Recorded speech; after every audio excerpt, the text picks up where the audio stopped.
Hey guys, welcome back to Indraj question centre. दोस्तों, आज हम पढ़ने वाले हैं हिंदी भाषा का प्रैक्टिस सेट 1। आज से हम हिंदी भाषा का प्रैक्टिस सेट स्टार्ट कर रहे हैं। इससे पहले हमने पर्यावरण के 12 प्रैक्टिस सेट देखे हैं। यदि आप लोग पर्यावरण की वीडियो नहीं देखे हैं तो डिस्क्रिप्शन में लिंक मिल जाएगा, वहाँ से जाकर देख सकते हैं। तो दोस्तों, यदि आप लोग सभी विषय की फ्री क्लास पाना चाहते हैं तो चैनल को सब्सक्राइब करें, लाइक करें, दोस्तों में ज़्यादा शेयर करें। दोस्तों, हिंदी भाषा का प्रैक्टिस सेट 1 का पहला क्वेश्चन देखेंगे। तो हमारा पहला क्वेश्चन है कि निमिष शब्द का पर्याय है, अर्थात कहने का अर्थ है कि निमिष शब्द का अर्थ क्या है। तो ऑप्शन है प्रकाश, छिद्र, पूर्ण या क्षण। तो दोस्तों, इसमें से राइट आंसर है कि निमिष शब्द का पर्याय कौन सा शब्द है, आपका क्षण है। दोस्तों, देख लेते हैं कि इसके अलावा और कौन कौन से शब्द निमिष शब्द के पर्याय होते हैं। तो क्षण के अतिरिक्त निमिष का अर्थ जो होता है वह विपल होता है और पल होता है। तो दोस्तों, हमारा नेक्स्ट क्वेश्चन है कि मुझसे उठा नहीं गया वाक्य में कौन सा वाक्य है। ऑप्शन है कर्तृवाच्य, कर्मवाच्य या भाववाच्य। तो दोस्तों, मुझसे उठा नहीं गया, चला नहीं गया, गाया नहीं गया, जहाँ पर इस तरीके के वाक्य आपको मिले तो आप समझ लेना कि वहाँ पर क्या है, वहाँ पर हमेशा भाववाच्य वाक्य होता है। वहाँ पर क्या होता है, हमेशा भाववाच्य, क्योंकि यहाँ पर एक भाव झलकता है कि मुझसे उठा नहीं गया, मुझसे चला नहीं गया, मुझसे गाया नहीं गया। तो दोस्तों, राइट आंसर हमारा है भाववाच्य। दोस्तों, यदि बात की जाए कि भाववाच्य किसे कहते हैं, तो जिससे वाक्य में भाव की प्रधानता का बोध होता है उसे हम क्या कहते हैं, भाववाच्य वाक्य कहते हैं। और यदि बात की जाए कि इसका जो निर्माण होता है वह किससे होता है, तो वह होता है आपका अकर्मक क्रिया से। तो दोस्तों, यह अकर्मक या सकर्मक क्रिया क्या होती है, तो सकर्मक क्रिया वह होती है जिसके साथ हम कर्म का यूज़ करते हैं, वह क्या होती है, आपका सकर्मक क्रिया होती है। जबकि अकर्मक क्रिया वह होती है जिसके साथ कर्म का यूज़ नहीं होता है। तो दोस्तों, नेक्स्ट क्वेश्चन देखेंगे कि जिसकी पूर्व से कोई आशा ना हो के लिए एक शब्द। जिससे पूर्व के लिए कोई आशा ना हो, इसके लिए हमें एक शब्द यूज करना हो तो कौन सा शब्द यूज करेंगे। ऑप्शन है प्रत्याशा, अप्रत्याशित, अपरिमेय या अनाहूत। तो दोस्तों, राइट आंसर हमारा अप्रत्याशित। क्या है आपका, अप्रत्याशित, जिसका अर्थ होता है जिसकी पूर्व से कोई आशा ना हो।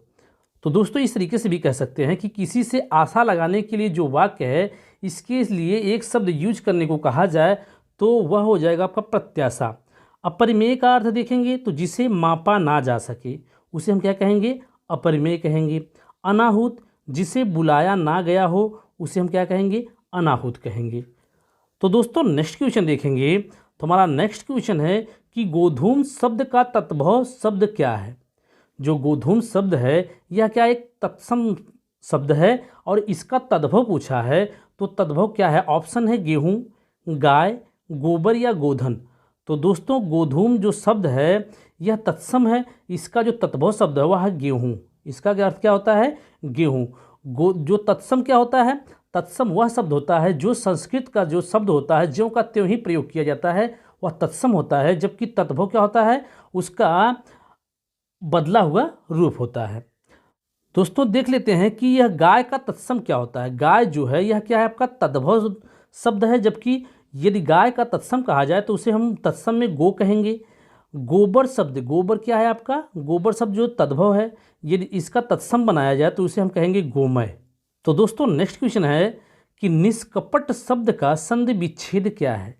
जब निष्कपट को हम तोड़ेंगे या कहेंगे निष्कपट शब्द का जब हम संधि विच्छेद करेंगे तो इनमें से कौन सा सही होगा। तो ऑप्शन है निह प्लस कपट, निस प्लस कपट, नी प्लस कपट या निस प्लस कपट।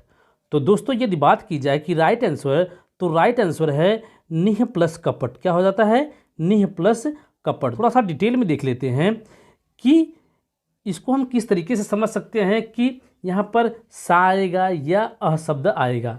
तो विसर्ग के पहले जो विसर्ग लगा हुआ है अह शब्द, उसके पहले ई, उ और बाद में क, ख, ट, ठ, प और फा शब्द हो। पहले क्या हो, ई या उ हो और बाद में क, ख, ट, ठ, प और फा हो। इनमें से कोई वर्ड हो तो क्या हो जाएगा, हमेशा विसर्ग क्या क्या हो जाता है, विसर्ग का हम जब बनाएंगे तो हमेशा सा हो जाएगा। जैसे निह प्लस कपट तो निष्कपट, निह प्लस प्राण तो निष्प्राण। तो दोस्तों नेक्स्ट क्वेश्चन देखेंगे, निम्न में से किस शब्द की वर्तनी सही है। जो इनमें से दिया गया ऑप्शन में इनमें से कौन सा शब्द सही लिखा गया है। तो ऑप्शन है अनुग्रहित, अनुगृहीत, अनुग्रहित, अनुग्रहित। तो दोस्तों यदि राइट आंसर की बात की जाए कि जो अनुग्रहित लिखा हुआ है वह है आपका अनुगृहीत। यही शब्द क्या है आपका सही है, अनुगृहीत होता है ना कि अनुग्रहित होता है। तो दोस्तों राइट आंसर है ऑप्शन नंबर 2। तो दोस्तों नेक्स्ट क्वेश्चन देखेंगे कि अपेक्षा का विशेषण रूप क्या है। जो अपेक्षा शब्द है यदि इसका विशेषण बनाया जाए इस शब्द से तो वह क्या होगा। तो ऑप्शन है सापेक्ष, उपेक्षा, निरपेक्ष या अपेक्षित। तो दोस्तों जब विशेषण बनाएंगे तो वह हो जाएगा अपेक्षित शब्द। क्या हो जाएगा आपका अपेक्षित।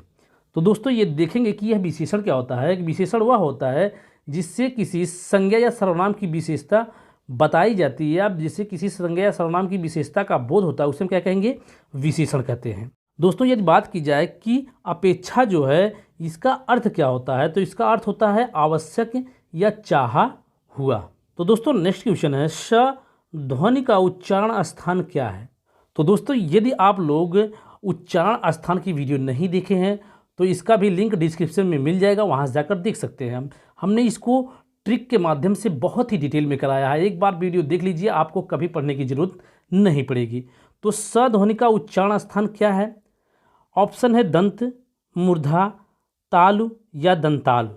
तो दोस्तों स ध्वनि की उच्चारण स्थान है आपका तालु, या इसी को हम तालव्य कहते हैं। क्या कहते हैं, तालव्य भी कहते हैं। तालव्य या तालु ऑप्शन में जो भी दे दोनों में से कोई एक होगा तो उसमें से हम सही मार सकते हैं। थोड़ा सा डिटेल में देख लेते हैं। जो स के अतिरिक्त तालु या तालव्य ध्वनि कौन से होती है। तो ई, च, छ, ज, झ और या शब्द, यह सभी शब्द क्या हैं, तालु हैं। क्या है आपके, तालु या तालव्य है। तो दोस्तों नेक्स्ट क्वेश्चन देखेंगे कि अत्यंत शब्द में कौन सा उपसर्ग प्रयुक्त हुआ है। सबसे पहले देखेंगे उपसर्ग क्या होता है। तो दोस्तों किसी भी शब्द के आगे जब शब्द जोड़ा जाता है तो उसको उपसर्ग कहते हैं, और जब किसी शब्द के पीछे कोई शब्द जोड़ा जाता है तो उसको हम क्या कहेंगे, उसको प्रत्यय कहते हैं। तो यहाँ पर पूछा है कि अत्यंत शब्द में कौन सा उपसर्ग प्रयुक्त हुआ है। तो दोस्तों ऑप्शन है अत, आ, अत्य या अति। तो दोस्तों राइट आंसर है अति शब्द। अति प्लस अंत क्या कहेंगे, अति प्लस अंत जब करेंगे तो हो जाएगा आपका अत्यंत शब्द। तो दोस्तों नेक्स्ट क्वेश्चन हमारा उपत्यका शब्द का क्या अर्थ है। ऑप्शन है सूर्य जिस पर्वत के पीछे से निकलता है, प्राणियों के पेट का एक अंग, पर्वत का शिखर या पर्वत के पास की भूमि। तो दोस्तों यह क्वेश्चन कई बार पूछा गया है, तो इसको आप ध्यान रखिएगा कि उपत्यका शब्द का जो अर्थ होता है वह पर्वत के पास की भूमि होता है। पर्वत के पास की भूमि को तराई या क्या कहते हैं, हम घाटी के नाम से भी जानते हैं। तो दोस्तों नेक्स्ट क्वेश्चन हमारा कि अंज्ञा का उच्चारण स्थान क्या है, या उच्चारण स्थान क्या होता है। तो ऑप्शन है नासिक्य, कंठोष्ठ, मूर्धन्य या कंठ तालव्य। तो दोस्तों यह हम सभी लोग जानते हैं कि जब अंज्ञा को बोलेंगे तो इसकी ध्वनि कहाँ से निकलती है, तो इसकी ध्वनि जो अधिक से अधिक नाक से निकलती है। तो राइट आंसर है आपका नासिक्य, नासिक्य शब्द। दोस्तों यदि बात की जाए कि जो नासिक्य शब्द है इसमें और कौन से शब्द आते हैं, तो इसमें जो किसी वर्ग का पांचवा अक्षर जैसे य, ड़, न, म और अंग शब्द क्या है, यह सभी शब्द क्या है आपके नासिक। तो दोस्तों हमारा नेक्स्ट क्वेश्चन है कि 4 गज मलमल में कौन सा विशेषण है। दोस्तों यह काफ़ी चर्चित क्वेश्चन है और इसमें बच्चे काफ़ी गलत भी करते हैं। तो 4 गज मलमल ऑप्शन है संख्यावाचक विशेषण, गुणवाचक विशेषण, परिमाणवाचक विशेषण या सार्वनामिक विशेषण। तो दोस्तों इसमें बच्चे क्या करते हैं, 4 देखकर क्या करते हैं संख्यावाचक विशेषण मारते हैं, लेकिन यह क्या आपका राइट आंसर नहीं है। जबकि यदि बात की जाए कि 4 गज मलमल में कौन सा विशेषण है, तो राइट आंसर हो जाएगा आपका परिमाणवाचक विशेषण। दोस्तों यहाँ पर जो है वह नाप तोल से संबंधित बातें बताई जाती हैं। जो परिमाणवाचक विशेषण होता है वह नाप तोल से संबंधित चीज़ें बताई जाती है। तो यहाँ पर 4 गज मलमल, यहाँ पर नाप तोल से संबंधित बातें बताई गई हैं, इसलिए राइट आंसर है परिमाण बोधक विशेषण। बात की जाए कि जो परिमाण बोधक विशेषण क्या होता है, तो जिन विशेषण से संज्ञा या सर्वनाम के परिमाण का बोध होता है उसे परिमाणवाचक विशेषण कहते हैं।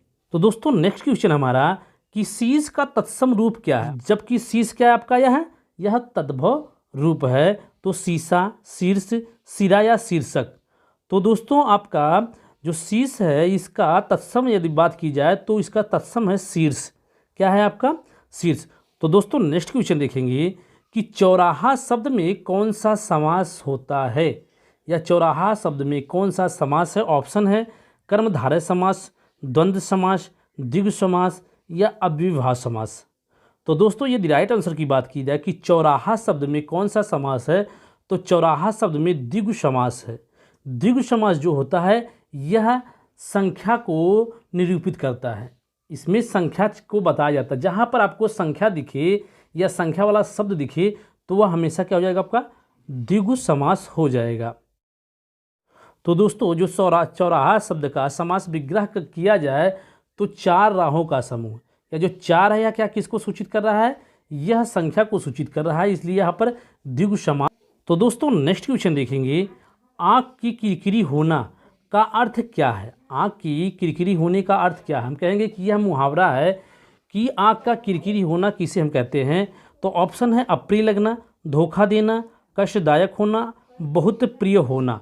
तो दोस्तों आँख का किरकिरी होने का अर्थ है कष्टदायक होना। Option number 3 is right. तो दोस्तों आज के लिए बस इतना ही। दोस्तों यदि आप लोग इसी तरीके से सभी विषय की फ्री क्लास पाना चाहते हैं या सभी विषय के प्रैक्टिस सेट चाहते हैं तो चैनल को सब्सक्राइब करें, लाइक करें, दोस्तों में ज़्यादा शेयर करें, बेल आइकन को जरूर दबाएं जिससे कि आपको वीडियो की नोटिफिकेशन सबसे पहले मिलती रहे। दोस्तों इसी तरीके से आपको पर्यावरण, हिंदी और बाल मनोविज्ञान और अन्य सभी विषय के प्रैक्टिस सेट कराए जाएंगे।